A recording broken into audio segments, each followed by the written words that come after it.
football to politics, like what if David Seaman jumped in the 2002 match against Brazil? Why didn't you jump, David? And what if Tim Hemman wasn't rained off during the semi-final versus Croatian Goran Ivanisevic? Would Great Britain have had a Grand Slam Wimbledon champion before Andy Murray? No, of course we wouldn't. I'm Cal from What Culture, and here are 10 incredible what-ifs that could have changed the course of history. Number 10. Lyndon B. Johnson was almost assassinated on the same day as JFK. As many are aware, President JFK was assassinated in Dallas on November 22, 1963. Just hours after LBJ had been sworn into the immediate aftermath of JFK's assassination, the new President of the United States was almost shot too. But by who? You're arguably in one of the most secure locations in the world at the White House. With Secret Service on high alert, an agent, Gerald Blaine, was patrolling Lyndon B. Johnson's estate in Washington, and he noticed a figure walking around the corner. Placing his finger on the trigger ready to fire, he suddenly noticed it was an obviously scared President Johnson. I imagine he was more apologetic than Ollie Murs. Number 9. William the Conqueror could have been in England 2 months earlier. October 14, 1066, William the Conqueror led a Norman army to England and defeated King Harold at the Battle of Hastings. However, it could have been completely different. The soon-to-be King William had planned the invasion of England in August 12, 1066. Only strong winds and wet weather delayed him. Ah, Great Britain, hey? Defeated by the weather. We all know about that, don't we, Tim? The delay on the invasion worked in William's favour, as just weeks before, King Harold's army had just taken a big hit after holding off Viking invasion, leaving King Harold with just 10,000 men, as opposed to the 25,000 that he would have had earlier in the year. Number 8. The British and French empires nearly engaged in a colossal war over Sudan. Both British and French empires were advancing through Eastern Africa throughout the late 19th century. With paths crossing, they almost engaged in a huge war in 1989. However, under heavy pressure from a foreign minister and fearing of an embarrassing defeat due to the superiority and size of the British Navy compared to their own forces, the French withdrew humiliated, but did come out with one positive: the realization that they need the British and their powerful navy on side should they become entangled in a war with Germany. And we all know how that turned out. Number 7. Abraham Lincoln was nearly murdered before becoming president.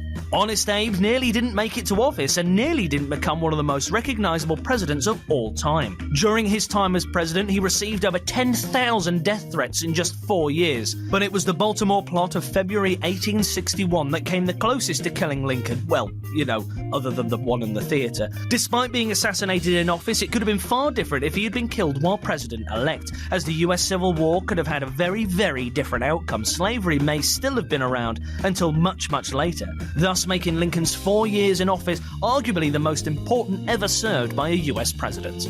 Number 6. The USSR was planning to invade Japan and partition it before the USA dropped the 2 atom bombs.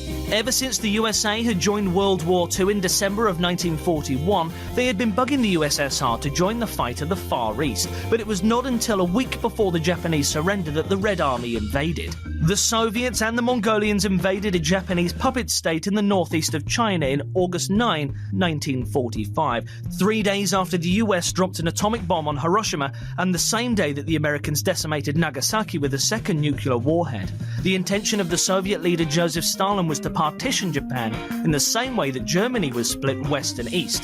Thankfully, the Japanese surrendered before this could occur, and Japan did not become a hotbed for the Cold War like Berlin did.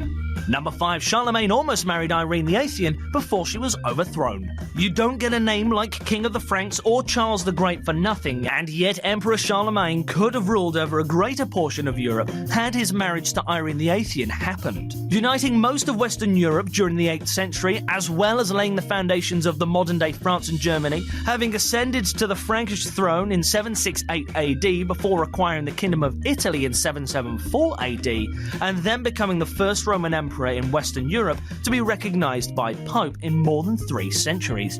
Irene's death ensured that he was unable to unify the Western Roman Empire with the Eastern Roman Empire, therefore preventing him from creating the biggest empire ever. Number 4. If shots had been fired during the Cuban Missile Crisis, an atomic World War III would have broken out.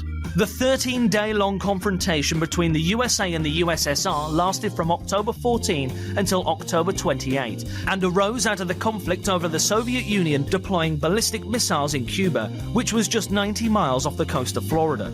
With the USA having embarrassingly failed during the Bay of Pigs invasion of Cuba the year previous, President JFK wanted to make a point that the US of A would not be bullied. Despite negotiations trying to prevent World War III, it was simply one shot away from destroying the planet. Number 3. Emperor Napoleon would have invaded Australia if the British had not defeated his navy at the Battle of Trafalgar.